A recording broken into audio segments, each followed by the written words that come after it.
ini dari 1 Korintus 15. 1 Korintus 15 ayat 1 sampai 11. Ayat 1 sampai 11. Kalau sudah ketemu, mari kita bangkit berdiri untuk membaca firman Tuhan. Kalau judul perikopnya yang khas, kebangkitan Kristus. Itulah judul firman Tuhan hari ini. Dan kita baca secara bergantian.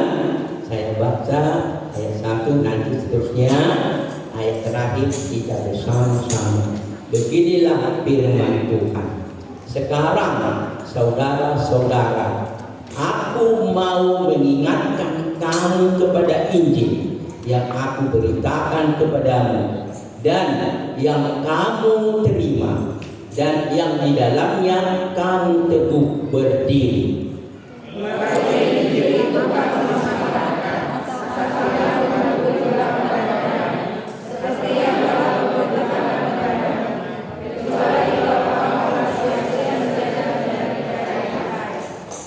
Sebab yang sangat penting telah kusampaikan kepadamu, yaitu apa yang telah kuterima sendiri, ialah bahwa Kristus telah mati karena dosa-dosa kita sesuai dengan kitab suci,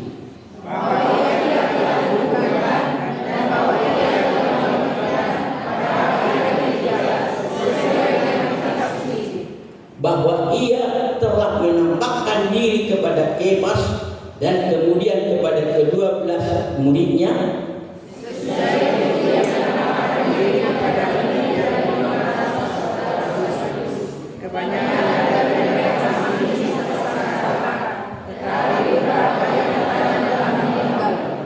selanjutnya ia menampakkan diri kepada Yakobus, kemudian kepada semua rasul.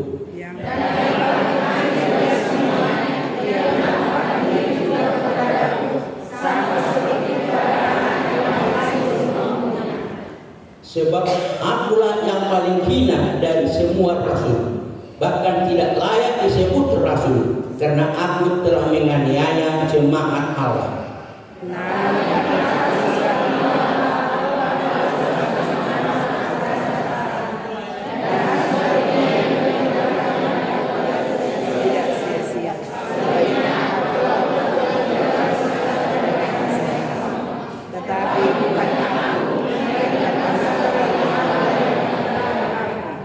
Baca bersama-sama 1, 2, 3 ya. Sebab itu baik aku maupun mereka, demikianlah kami menganggap dan demikianlah kamu menjadi percaya. Katakan haleluya. Silahkan dulu Bapak Ibu Saudara sekalian. Ini minggu pertama. Ingat, karena sudah minggu pertama, tepatnya tanggal 5 April 2026. Jadi kita sudah melewati bulan Maret, kita masuk bulan April.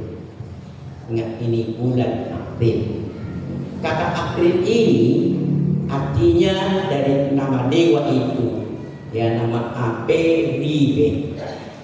Aperibe. Aperibe ini mau mengatakan membuka dan merujuk pada kuncup tanaman dan bunga bermekar, kemudian ya ditandai awal musim semi. Jadi pada bulan April rupanya di sana tumbuh-tumbuhan sudah mulai kuncup, mulai nampak muncul, mulai ranting kuncup-kuncupnya semua. Itu dia. Tapi apa yang mau dikatakan dengan nama April tadi, ini yang mau dikatakan kepada kita pada ini adalah simbol. Ini adalah simbol dari kelahiran kembali dan pembaharuan. Ya. Jadi kalau bulan Maret kita sudah lewat peperangan, kan sekarang mau untuk menjadi suatu bentuk kelahiran baru atau pembaharuan. Jadi dalam bulan-bulan April kita terus sepertinya lahir kembali. kita terus diperbarui. Dan hari ini dan bulan Maret ini begitu hubungannya dengan peristiwa pada hari ini. Menurut kalender gereja, ini menurut kalender gereja itu, yakni hari Paskah. Amin. Amin. Amin. Itu makanya setiap minggu saya sampaikan kalender gereja dan tiba Paskah. Ya, Paskah. Itu makanya saya jalankan. Memang orang-orang di PDI pada umumnya hanya yang penting-penting itu. Cuma Paskah enggak ada minggu-minggunya diperhatikan itu. Tapi kita memperhatikan itu setiap minggu. Ya, jadi apa hari Paskah? Sudah kita tahu semua. Hari kebangkitan Yesus Kristus. Ingat, hari kebangkitan Yesus Kristus. Jadi hari Paskah ini bagi orang Kristennya itu, ingat, hari kebangkitan Yesus Kristus. Tapi kalau bagi orang Yahudi bukan. Sekali lagi, Paskah itu adalah hari kematian Yesus. Karena menjelang Paskah lah Yesus mati di kayu salib. Tapi persoalannya, kenapa terjadi pergeseran itu? Ya, hanya mereka yang tahu membuat itu. Tapi ada kebanggaan yang kita lihat dengan Paskah ini. Kita dibangkitkan bersama Kristus. Haleluya. Haleluya. Ini kita dibangkitkan bersama Kristus.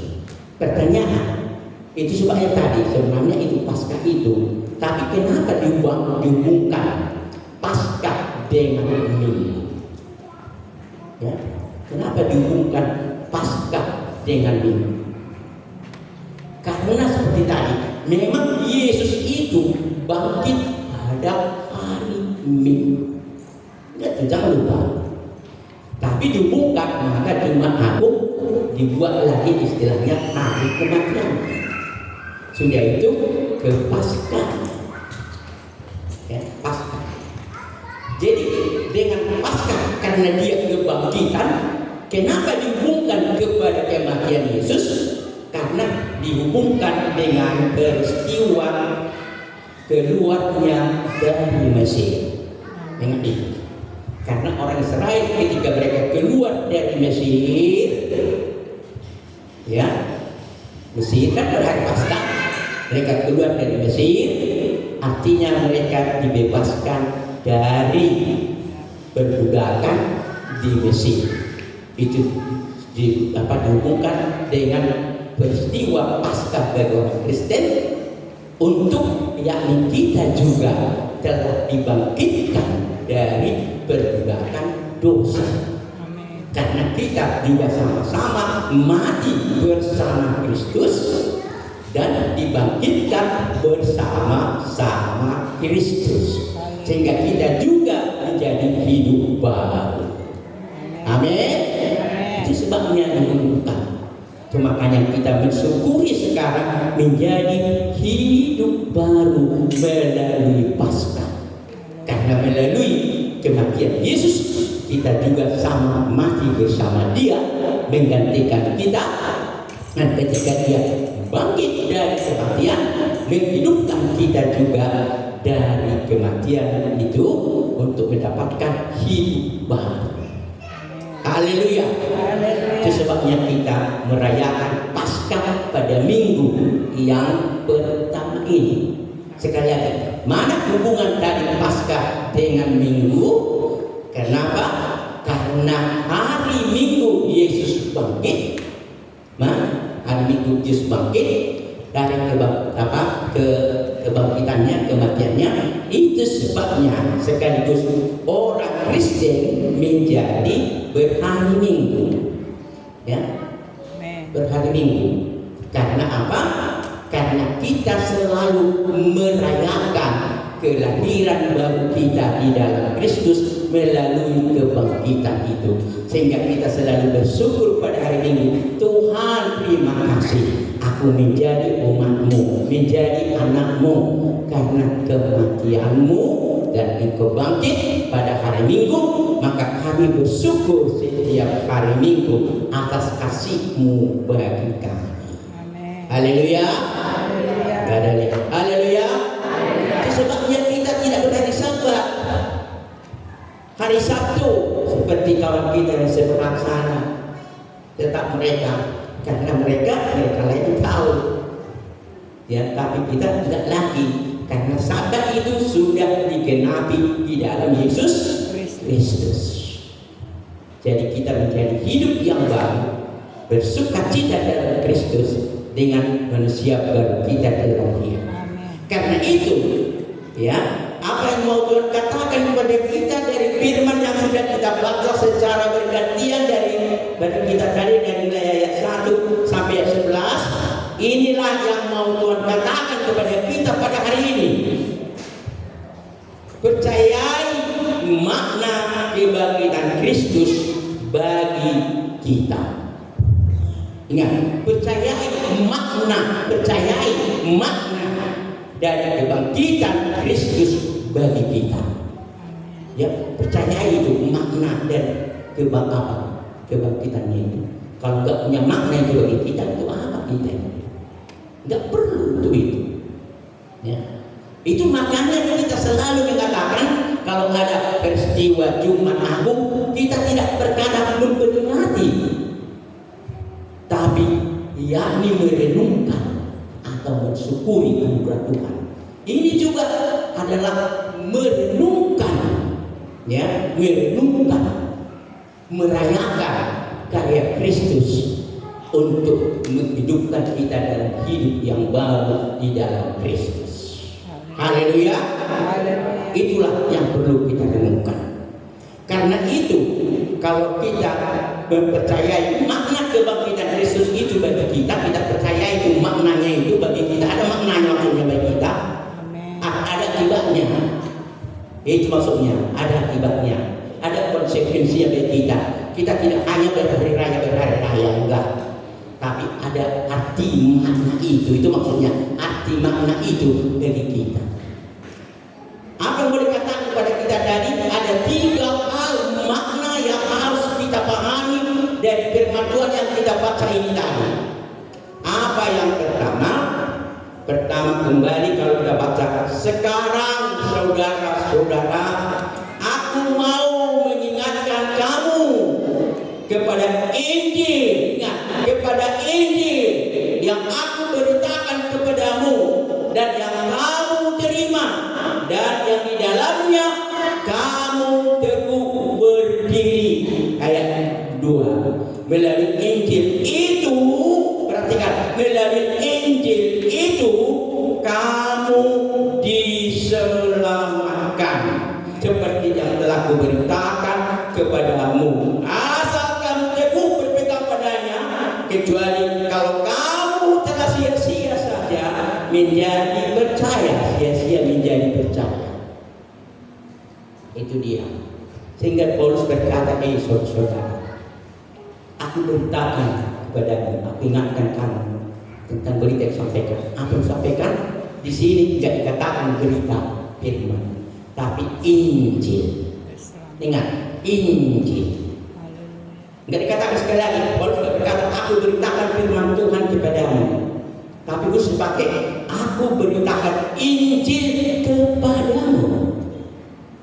Injil itu, kalau bahasa Yunaninya Evangelium.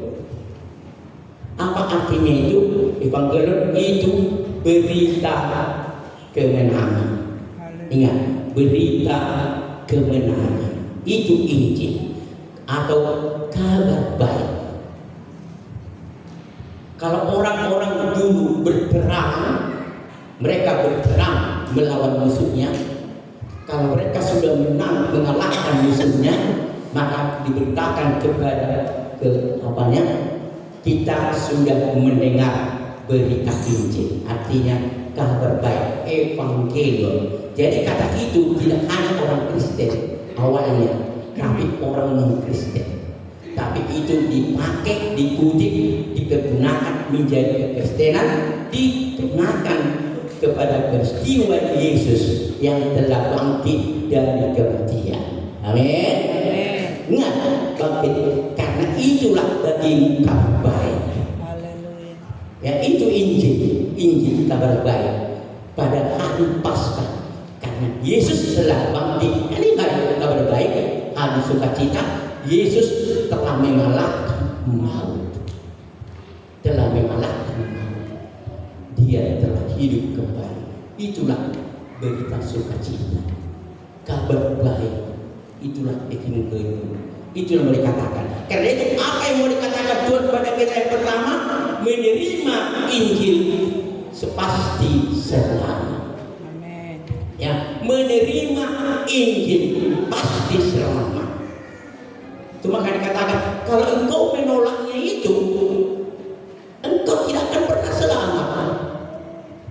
Enggak. Maka dikatakan kepada kita, engkau jemaat yang hadir hari ini, engkau menerima Injil dalam hidupmu hari ini. Artinya kau percayaikah Yesus yang telah mati itu bangkit pada hari pada Paskah ini? Yang setuju katakan haleluya. Haleluya. Dia bangkit. Karena dia bangkit dari kematian, tidak hanya bangkit diri dia sendiri, bukan hanya untuk dia sendiri, bukan, tapi dia bangkit dari kematian mempunyai makna bagi orang-orang yang percaya kepada dia. Amin. Kita dibangkitkan. Itu sebab saya katakan tadi, kenapa digeser kepada hari kebangkitan, bukan pada hari kematian. Bukan. Karena itu menunjuk kepada peristiwa Mesir seperti yang saya katakan tadi. Mereka keluar dari perbudakan. Seperti kita digambarkan lepas dari perbudakan dosa. Kita menjadi manusia yang baru di dalam Tuhan. Haleluya. Haleluya. Itu makanya kita terima Injil itu. Artinya kita terima kebangkitan Yesus itu. Kalau engkau terima itu, engkau selamat. Amin. Nyawamu artinya kematian yang maut itu sudah lepas daripadamu. Engkau telah dibebaskan. Engkau telah diselamatkan. Engkau diberikan hidup yang baru di dalam dirimu. Karena sekarang engkau menjadi milik Kristus yang ada di dalam Dia. Haleluya. Itu sebabnya kita mensyukuri peristiwa Paskah pada hari ini, pada minggu ini. Itu sebab sekali lagi dihubungkan langsung dengan hari Minggu. Sekali lagi, maka setiap kali kita beribadah pada setiap minggu, di sana kita merenungkan kembali karya Kristus yang telah menyelamatkan kita, menjadi umatnya, sekutunya, menjadi anak-anaknya, untuk mendapatkan hidup yang kekal itu bersama dengan Tuhan. Amin. Haleluya. Inilah yang mau dikatakan kepada kita. Dan untuk ini kita bandingkan seperti apa dikatakan oleh Paulus kepada jemaat di Roma. Dia berkata dalam Rom 1 ayat 16. Rom 1 ayat 16 dikatakan kepada jemaat di Roma, juga dikatakan kepada kita tentang Injil ini. Dia berkata, sebab aku tidak malu terhadap Injil. Ingat, aku tidak malu terhadap Injil. Karena Injil adalah kekuatan Allah yang menyelamatkan setiap orang yang percaya. Injil itu adalah kekuatan Allah yang menyelamatkan setiap orang yang percaya. Itulah makna daripada kebangkitan Kristus bagi kita. Itu artinya maknanya. Itu sebabnya kita bersukacita, bersukaria pada minggu ini. Kita terima kasih Tuhan, Engkau mengasihiku, Kau berikan hidupmu, karena Engkau tidak ingin kami binasa, tapi memperoleh kehidupan yang kekal bersama Engkau di dalam kerajaanmu nanti. Itulah yang kita syukuri pada hari ini. Inilah yang pertama yang dikatakan Tuhan kepada kita dari ayat yang sedang kita baca ini. Dan apa yang hal yang kedua yang mau katakan kepada kita? Saya baca mulai dari ayat yang yakni mulai ayat 3. Ayat 3. Kita perhatikan sana. Sebab yang sangat penting, perhatikan. Sebab yang sangat penting telah kusampaikan kepadamu, yaitu apa yang telah aku terima sendiri. Ingat, yang telah aku terima sendiri ialah bahwa Kristus telah mati karena dosa-dosa kita. Ingat, Dia mati karena dosa-dosa kita. Renungkan itu ya. Dia mati karena dosa-dosa kita. Dia mati bukan karena kesalahannya. Dia mati bukan karena yakni pelanggaran-pelanggarannya, ya, karena kejahatannya, enggak, tapi karena dosa-dosa kita. Sesuai dengan kitab suci bahwa Ia telah dikuburkan dan bahwa Ia telah dibangkitkan pada hari yang ketiga sesuai dengan kitab suci. Dia dibangkitkan, kita lihat di sana, Dia mati karena dosa-dosa kita. Apa yang mau Tuhan katakan dari sini pada kita kedua? Bersama Kristus kita bangkit dalam hidup baru. Amin. Bersama Kristus kita bangkit dalam hidup baru. Seperti Kristus yang bangkit dari kematian mendapat hidup yang baru, demikian juga dengan kita bersama. Amin. Amin. Kalau kita bersama Dia. Tapi kalau kita tidak bersama Dia, apa arti bersama itu? Kita perhatikan apa arti bersama itu. Kita ada di dalamnya, ya, kita ada di dalamnya. Kita menyatu dengan Dia. Di mana Kristus itu ada, di situ kita ada. Amin. Dia tidak pernah terlepas. Kita tidak pernah menjauh dari Dia. Sekali lagi, seperti yang saya sampaikan firman Tuhan pada hari Jumat Agung. Kalau engkau meninggalkan Tuhanmu, maka engkau bagaimana? Akan ditinggalkan. Kalau kita tidak mau percaya kepada Injil yang telah menyelamatkan kita, tidak ada keselamatan itu bagi diri kita. Tidak ada. Dan untuk mendapatkan itu, kita cukup hanya percaya. Itu maksudnya lagi, tidak cukup hanya percaya, kita akan menyatu dengan Dia. Aku akan bersama Dia. Itu maksudnya, aku bersama Dia. Sehingga kita seperti pada Paulus tadi, aku mati bersama Kristus.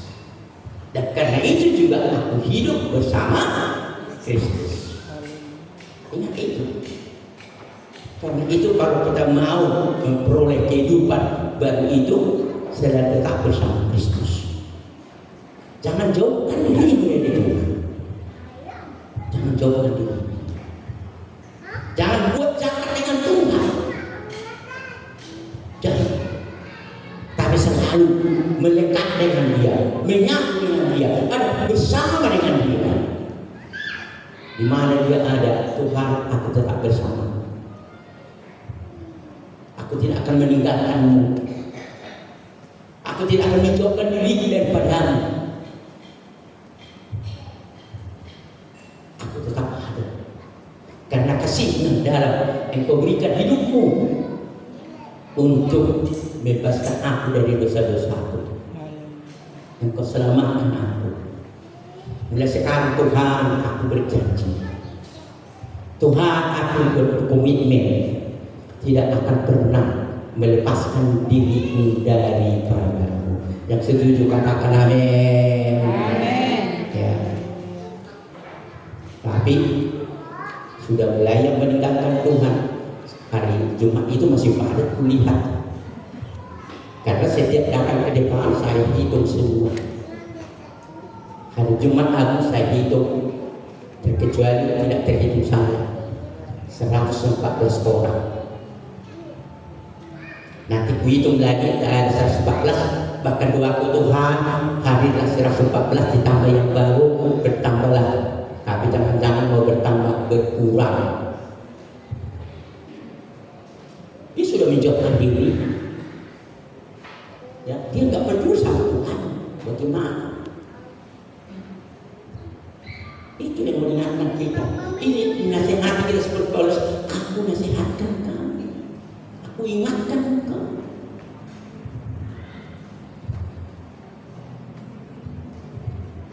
Dia sudah berkorban untuk kita. Kita tidak menghargai pengorbanannya. Tidak, kita tidak mensyukuri pengorbanan Tuhan bagi kita. Enggak. Aku diingatkan kita, kalau engkau tidak menghargai, enggak apa-apa, enggak apa-apa. Karena itu enggak pernah memaksa orang untuk datang kepada Tuhan. Haleluya, haleluya. Enggak. Kalau kau mau nikmati silakan. Kalau kau ingin mau hidup kekal silakan. Itu mau Tuhan katakan kepada kita. Tapi aku berkorban untuk. Aku berikan hidupku kepadamu. Aku rangkul engkau. Tapi kalau kau mau untuk menerima rangkulanku, ya boleh apa? Kau bilang apa-apaku. Ya, walaupun aku punya kuasa untuk itu, aku tidak berikan kepadamu seperti itu, Mbak. Aku beri kepadamu kebebasan untuk itu, untuk menyambut responnya tentang apa yang aku lakukan kepadamu. Haleluya. Haleluya. Cuma katakan, aku juga telah berkorban untukmu. Dan engkau mau menikmati itu, kita tetap bersama dia untuk menikmatinya. Itulah yang kedua. Untuk ini kita bandingkan juga seperti yang dikatakan Paulus dalam 2 Korintus 5 ayat 17. Ya, 2 Korintus 5 ayat 17 dia katakan sana. Jadi siapa yang ada di dalam Kristus? Ya. Jadi siapa yang ada? Siapa? Ya, siapa? Kalau enggak semua itu maksudnya. Tapi siapa yang ada di dalam Kristus? Dia adalah apa? Ciptaan baru. Yang lama sudah berlalu. Sesungguhnya yang baru sudah datang. Itulah manusia baru. Ya, siapa dikatakan? Enggak semua, enggak. Siapa? Kita pun begini juga. Siapapun kita. Siapa? Bukan yang hadir. Tapi yang Tuhan inginkan kita semua yang hadir ini sebenarnya itu yang inginkan. Tapi bukan siapa saja yang hadir ini. Tapi saya percaya yang hadir ini semua kita. Amin. Itu. Yang ketiga terakhir. Ya, terakhir. Mulai dari ayat 8 lagi. Ya, ayat 8. Ingat ini ayat 8. Yang paling akhir dari semuanya ini, ia menampakkan diri juga kepada aku sama seperti kepada anak yang lahir sebelum waktunya. Sebab akulah yang paling hina dari semua rasul, bahkan tidak layak disebut rasul karena aku telah menganiaya jemaat. Sampai pengakuan dia lebih dahulu. Sebenarnya kalau dibandingkan aku dengan rasul-rasul itu tidak ada apa-apa. Aku yang paling hina kata Paulus. Dan aku yang paling hina kata Paulus. Bahkan aku sekarang seperti anak yang baru lahir. Ingat aku seperti anak yang baru lahir dan sebagainya. Karena selama ini pekerjaan penganiayaan seperti kupikir hebat aku padahal tidak. Kan dia pikirkan mempertahankan yang di kejauhan itu. Sebab aku hebat untuk Tuhan, tapi bukan untuk Tuhan rupanya. Katanya enggak. Tapi mulai ayat 10 di sini dia. Namun, perhatikan, namun karena anugerah Allah, ingat, karena anugerah Allah, aku adalah sebagaimana aku ada sekarang. Dan anugerah yang diberikannya kepadaku tidak sia-sia. Sebaliknya, aku telah bekerja lebih keras daripada mereka semua. Tetapi bukan aku, ingatlah kuncinya, melainkan anugerah Allah yang aku. Ingat, yang menyertai aku. Ya, sebab itu baik aku maupun mereka demikian kami mengajar dan demikian kamu menjadi percaya. Apa yang kita katakan sini katakan, namun oleh anugerah Allah menyertai aku. Apa dikatakan sini? Allah senantiasa menyertai umatnya. Kalau dia sudah percaya kepada Tuhan sebagai Injil yang telah mati bangkit itu, ini anugerah. Haleluya. Dan kalau kita sudah menerima anugerah itu, dia berkata Allah tetap menyertai. Allah tidak pernah melepaskan. Allah tidak pernah membiarkannya. Allah tidak berkata, sudahlah, kalau sudah terlepas, kalau sudah selamat, apa yang kau lakukan berbuat enggak. Tapi katakan, aku menyertai hidup senantiasa. Haleluya. Karena menjalani hidup ini seperti kita sampaikan pada minggu Jumat Agung, hidup dan penuh kesukaran, penuh penderitaan, penuh masalah dan sebagainya dalam hidup ini. Ingat, karena dalam dunia ini pasti hidup kita hadapi. Tapi dia berkata, aku menyertai, aku tidak membiarkan, aku tidak melepaskanmu, tapi aku selalu ada beserta. Haleluya. Ini yang dikatakan kepada kita. Ini mau dikatakan kepada kita. Menjalani hidupnya, aku tidak pernah melepaskan. Aku menyertai, aku bersama. Apapun kau hadapi, banyak kesukaran, kesulitan, masalah, persoalan, aku tidak biarkan engkau menjalani semua itu dengan diri sendiri. Enggak, aku ada bersama. Aku menyertai. Dan inilah janji Tuhan bagi setiap orang yang percaya pada Dia. Dan seluruh hidupnya, seperti katakan, seluruh pekerjaanku, kata dia, Tuhan menyertai. Kan itu kata Paulus tadi, Tuhan bekerja. Begitu hidup kita, Tuhan menyertai kita, Tuhan bersama kita, Tuhan tidak pernah melepaskan kita. Dan untuk di sini kita lihat bandingannya. Seperti yang dikatakan oleh Yesus sendiri ketika dia setelah bangkit juga dari kematian. Ya, dikatakan dalam Matius 28 ayat 20b saja akhirnya. Karena dia mau pergilah baptislah katanya. Tapi terakhirnya, ketahuilah, aku menyertai engkau, menyertai kamu senantiasa sampai akhir zaman. Amin. Ya.